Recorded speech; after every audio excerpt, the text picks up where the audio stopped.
Becoming a Brit won't be easy for Meghan Markle. London. How tall is the London Eye? Who opened Britain's first Indian restaurant? Who was the fifth wife of Henry VIII? If Meghan Markle doesn't already know the answers, she needs to start studying. All three are potential questions on a test given to those who, like Prince Harry's fiancée, want to become British citizens. Kensington Palace says the California-born Markle intends to take UK citizenship after she marries Harry on May 19 at Windsor Castle. But Markle will soon discover that it takes more than marrying a prince to become British. It also requires time, money, a good memory for obscure British trivia, and the ability to untangle red tape. Immigration lawyer Colin Yeo says the road to British citizenship is insanely complex. It's very easy to make mistakes because the requirements are so very precise, he said. Britain's royal family has become a lot more welcoming to American divorcees since the last time one tried to join the clan. When King Edward VIII wanted to marry twice-divorced Wallis Simpson,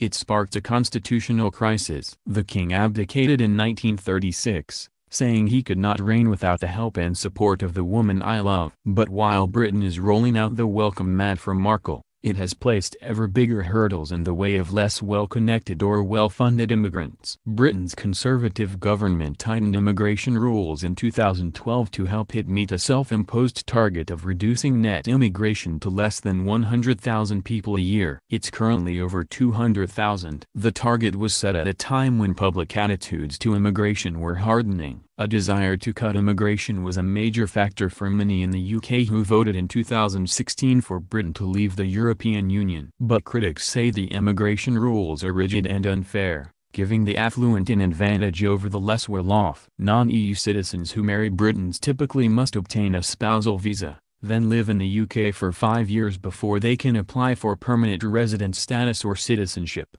To get her visa, the 36-year-old Markle will have to provide evidence that her relationship with Harry is genuine and she really is divorced from her first husband, Trevor Engelson.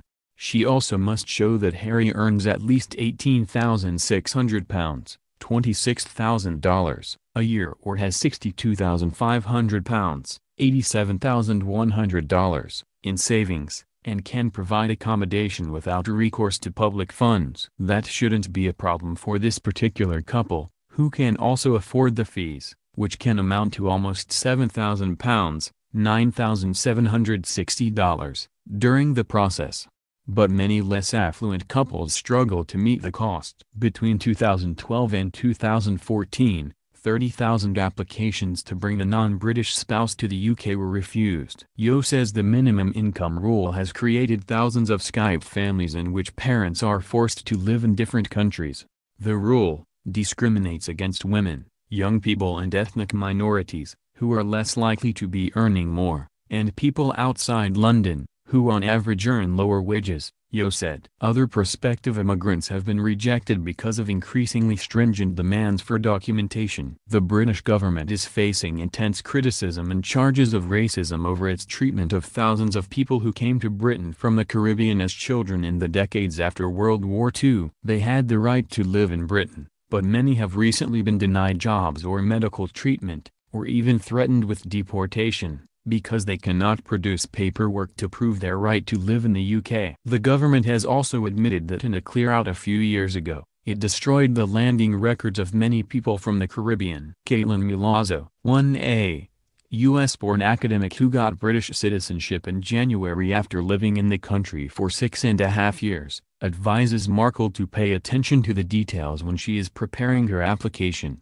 The rules are quite complicated, but generally if you are up on the process, it makes it a little bit easier to prepare, Milazzo said. Markle will doubtless have the best legal and administrative advice available and may also get special treatment. In exceptional circumstances, immigration officials are allowed to bend some of the rules. But Milazzo hopes Markle won't get an easy ride just because she is marrying a royal. They should just say there is one rule for everyone, rich or poor. These are the requirements that apply to everyone, no matter if you're royalty or someone coming in as a nurse, she said. But I know that's not how the world works. One thing Markle will find it hard to avoid is the life in the UK test, a notoriously quirky set of questions covering everything from history and literature to customs and politics.